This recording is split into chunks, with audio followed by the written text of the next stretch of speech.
ನಮಸ್ಕಾರ ಸ್ನೇಹಿತರೆ, ನಮ್ಮ ಭಾರತದಲ್ಲಿ ಇಲಿಗಳನ್ನ ಪೂಜಿಸುವಂತಹ ಒಂದು ವಿಶೇಷವಾದ ದೇವಸ್ಥಾನ ಇದೆ. ಅದು ಇರೋದು ರಾಜಸ್ಥಾನದ ದಶಾಂಕ್ ಅನ್ನೋ ಪ್ರದೇಶದಲ್ಲಿ. ಈ ದೇವಸ್ಥಾನದ ಹೆಸರು ಕರ್ಣಿ ಮಾತೆ ದೇವಸ್ಥಾನ ಅಂತ. ಇಲ್ಲಿ ಸುಮಾರು 25,000ಕ್ಕೂ ಹೆಚ್ಚಿನ ಕಪ್ಪು ಇಲಿಗಳಿದೆ. ಇದನ್ನೆಲ್ಲ ಪ್ರೀತಿಯಿಂದ ಕಬ್ಬ ಅಂತ ಕರೀತಾರೆ. ಕರ್ಣಿ ಮಾತೆಯನ್ನ ಒಲಿಸ್ಕೊಳ್ಳೋಕೋಸ್ಕರ ಇಲ್ಲಿ ಇಲಿಗಳಿಗೆ ಹಾಲು, ಕಾಳು ಹೀಗೆ ಬೇರೆ ಬೇರೆ ವಸ್ತುಗಳನ್ನ ನೈವೇದ್ಯವಾಗಿ ಜನ ಕೊಡ್ತಾರೆ.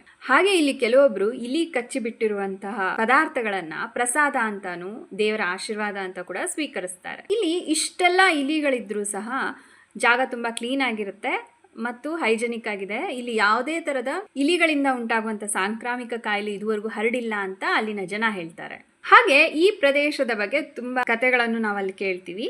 ಕರ್ಣಿ ಮಾತೆಯ ಎಲ್ಲಾ ಭಕ್ತರು ಇಲ್ಲಿ ಇಲಿಗಳಾಗಿ ಹುಟ್ಟುತ್ತಾರೆ. ಹಾಗಾಗಿ ಇಲ್ಲಿ ಇಲಿಗಳಿಗೆ ಪ್ರಾಧಾನ್ಯತೆ ಇದೆ ಮತ್ತು ಇಲ್ಲಿ ಇಲಿಗಳಿಗೆ ನೈವೇದ್ಯ ಕೊಡ್ತಾರೆ ಅಂತ ಹೇಳ್ತಾರೆ. ಎರಡನೇ ಕತೆ ಅಂತಂದ್ರೆ, ಕರ್ಣಿ ಮಾತೆಯ ಮಲಮಗ ಯಾವುದೋ ಕಾಯಿಲೆ ಬಂದು ಸತ್ತು ಹೋಗ್ತಾನೆ. ಆಗ ಕರ್ಣಿ ಮಾತೆ ಏನು ಮಾಡ್ತಾಳೆ, ಯಮನೊಂದಿಗೆ ಹೋರಾಡಿ ತನ್ನ ಮಗನನ್ನ ಬದುಕಿಸಿಕೊಡು ಅಂತ ಕೇಳ್ತಾಳಂತೆ. ಆ ಯಮ ಒಪ್ಕೋತಾನೆ, ಆದರೆ ಒಂದು ಕಂಡೀಷನ್ ಮೇಲೆ. ಅದು ಅವಳನ್ನ ಬೇಡಿಕೊಂಡು ಬರುವಂಥ ಎಲ್ಲ ಭಕ್ತರು ಮತ್ತೆ ಮನುಷ್ಯ ಜನ್ಮ ಪಡೆಯುವುದಕ್ಕೂ ಮುಂಚೆ ಒಮ್ಮೆ ಇಲಿಯಾಗಿ ಈ ಜಾಗದಲ್ಲಿ, ಈ ದೇವಸ್ಥಾನದಲ್ಲಿ ಹುಟ್ಟಿ ಬರ್ತಾರೆ ಅಂತ.